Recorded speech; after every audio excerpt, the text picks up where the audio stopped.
Dalam setiap keringat yang menetes, ada makna perjuangan sedang ingin dimaksimalkan. Dan itu pun yang sedang diperjuangkan oleh berbagai kelompok umur di Timnas Indonesia, termasuk skuad U23. Kini mulai tancap gas melirik ambisi baru. Skuad yang bakal ditangani oleh Gerald Van den Berg dipersiapkan segalanya untuk mencapai level Olimpiade. Di waktu terdekat, ada ASEAN Cup U23 serta kualifikasi Piala Asia yang harus dipersiapkan. Skuad U23 bukan sekedar skuad muda, mereka adalah api semangat yang membara, cermin dari masa depan, dan jantung yang kini berdetak kencang untuk satu tujuan, kejayaan. Mungkin kemarin skuad U22 sempat gagal di Piala AFF Senior, oleh karena itu, sekarang perubahan terus dilakukan. Dari tahun ke tahun, dari babak ke babak, perjuangan tak pernah mudah. Tapi inilah era baru di tangan dingin Gerald Van den Berg. Skuad yang ada dipilah kembali dan dipoles untuk diubah menjadi lebih wah. Dan inilah ambisi besar Timnas Indonesia U23 dengan skuad mewah.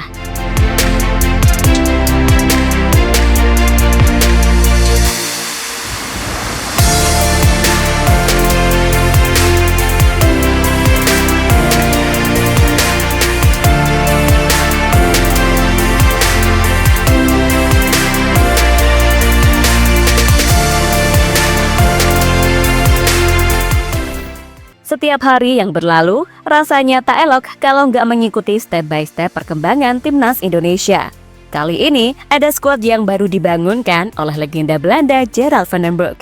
Menukangi tim U23, Gerald punya tujuan utama bersama PSSI untuk mencapai puncak kejayaannya menuju Olimpiade. Namun sebelum itu, mimpi yang bersinar terang lewat generasi muda yang siap menuliskan sejarah baru harus melewati setiap tantangan dari level bawah. Tapi inilah era baru. Di tangan dingin Gerald Van den Berg yang kini jadi arsitek impian Garuda Muda, Timnas U23 berubah jadi mesin tempur yang rapi, berani, dan penuh warna. Kini, panggung pertama sudah menanti adalah Piala AFF U23. Bukan hanya soal gengsi ASEAN, tetapi juga batu loncatan menuju ketangguhan mental. Turnamen yang berganti nama jadi ASEAN Cup U23 sendiri dijadwalkan akan digelar pada 15 hingga 31 Juli 2025. Nah, menariknya, skuad asuhan Gerald Van den Berg diunggulkan juara dan ditargetkan menuntaskan misi. Semua laga di Piala AFF U23 nantinya akan digelar di dua stadion berbeda. Dua stadion tersebut ialah Stadion Utama Gelora Bung Karno, Senayan, Jakarta, dan Stadion Patriot Candrabaga, Bekasi. Tapi kembali lagi, ambisi ini bukan sekedar gengsi, namun langkah awal bagi skuad Garuda Muda U23 yang notabene punya pelatih baru dengan beberapa pemain baru juga pastinya. Terakhir kali ASEAN Cup U23 digelar ialah pada 2023 di Thailand, di mana Timnas U23 Indonesia finish sebagai runner-up usai tumbang dari Vietnam lewat adu penalti.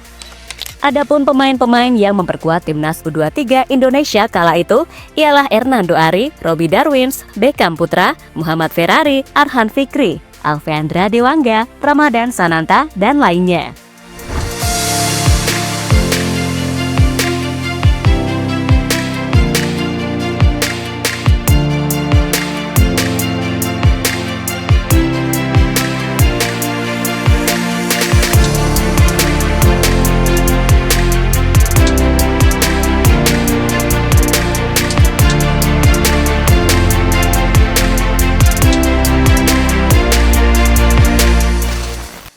Setelah pagelaran AFF berakhir, nantinya rintangan makin besar bakal menerpa di kualifikasi Piala Asia U23.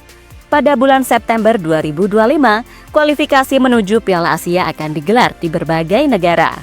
Nantinya akan menjadi langkah awal dalam perjalanan skuad asuhan Gerald Van den Berg menuju Olimpiade. Sebab Piala Asia U23 bakal menjadi ajang kejuaraan sekaligus ajang seleksi menuju Olimpiade 2028. Jika bisa masuk semifinal, maka tiket Olimpiade bisa jadi sebuah harapan pasti. Target PSSI bersama pelatih sekaliber Van den Berg tak main-main. Erick Thohir ingin memastikan hal tersebut, sebab di gelaran Piala Asia sebelumnya, Timnas U23 tinggal selangkah lagi, kaki kita berada di Olimpiade. Namun ketika di bawah asuhan Sintayong, masih kurang beruntung, kalah di babak akhir playoff kualifikasi. Maka dari itu, PSSI menginginkan sebuah ambisi yang lebih untuk mengubah mimpi jadi kenyataan manis.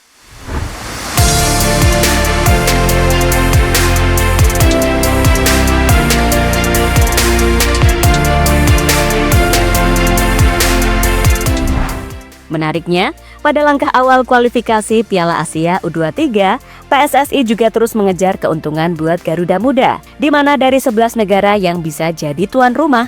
Karena Pak Erik ternyata sedang mengajukan bahwa Indonesia menjadi tuan rumah untuk grup yang didapatkan nanti. Penentuan tuan rumah kualifikasi Piala Asia sendiri akan ditentukan pada akhir bulan ini. PSSI sendiri sudah mengajukan Stadion Delta Sidoarjo sebagai venue kualifikasi tersebut. Hal ini memang berbeda dari rencana awal di GBK, sebab ada gelaran Piala AFF, ya kan? Nantinya, setiap grup akan bermain di kandang yang berbeda. Misalnya Indonesia, tuan rumah grup A, maka hanya pertandingan grup tersebutlah yang akan digelar di Indonesia. Dan setiap grupnya pun masing-masing.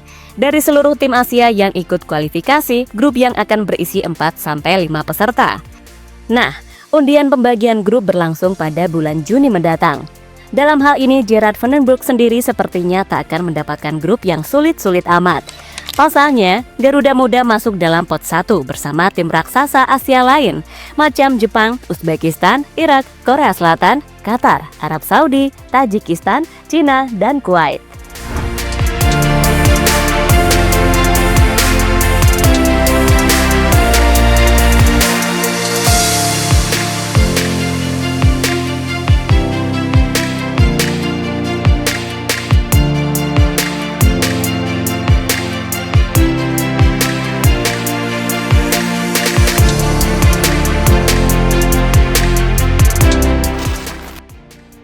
Skuad Timnas U23 salah satu termewah di Asia. Selain banyak diuntungkan sebagai tuan rumah hingga masuk ke pot 1, Timnas Indonesia U23 juga punya banyak nama pemain yang berpengalaman. Skuad ini tentu bukan hanya bermain untuk menang, mereka bermain untuk membuktikan bahwa Indonesia bisa. Bahwa generasi ini tak hanya berbakat, tapi juga matang, taktikal, disiplin, penuh determinasi. Beberapa pemain berkelas yang bisa masuk seperti Ferrari, Ahan Fikri, Doni Pamungkas, Hoki Caraka, Victor Detan, Tony Firmansyah, dan Kadek Arel diprediksi akan dibawa.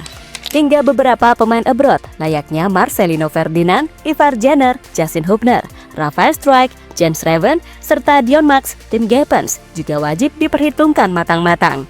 Khususnya di kualifikasi Piala Asia U23. Jika dibutuhkan, maka bukan tak mungkin mereka akan dipanggil. Mengingat di level klub juga banyak yang tak dipakai.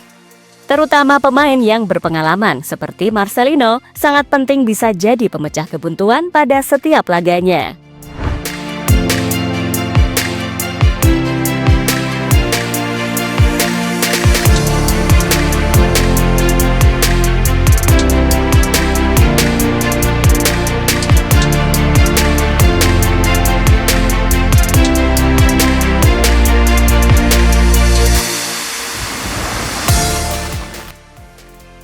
Tambahan kekuatan dari pemain keturunan baru. Gerard Van den Broek memang tak pernah kehabisan akal buat memaksimalkan pemain. Namun mengingat ini adalah level Asia hingga buat persiapan menuju Olimpiade, maka beliau sepertinya juga sangat terbuka lebar untuk menerima pemain keturunan yang ingin pulang ke bumi pertiwi. Sebab belakangan ini memang banyak yang menyatakan minat dan tidak sedikit dari mereka yang usianya masih belia. Contoh saja di posisi kiper ada dua nama, yaitu Ken van Overland dan Danny van den Heuvel. Mereka sama-sama masih muda. Danny van den Heuvel sendiri merupakan kiper milik raksasa Belgia, klub Brugge. Sebelumnya, ia adalah kiper andalan untuk Leeds U21 sebelum akhirnya pada Agustus 2024 Danny direkrut oleh klub Liga Belgia tersebut. Sementara Ken van Overland adalah kiper muda 20 tahun milik FC Volendam. Meski masih sangat belia, nyatanya ia menjadi pilihan utama di skuadnya, bahkan berhasil mengantarkan Volendam promosi ke Eredivisie untuk musim depan. Dan selain Ken van Overland, FC Volendam juga masih menyimpan pemain keturunan muda seperti Mauro Zilstra dan Luka Blondau, yang masih sama-sama masih berusia 20 dan 19 tahun. Keduanya dipastikan sudah menyatakan minat untuk membela Garuda dan eligible, hanya saja masih menunggu keputusan dari PSSI. Selain itu, masih banyak pemain keturunan untuk skuad Garuda U23 seperti Miliano Jonathans hingga Tristan Guyer juga masih layak.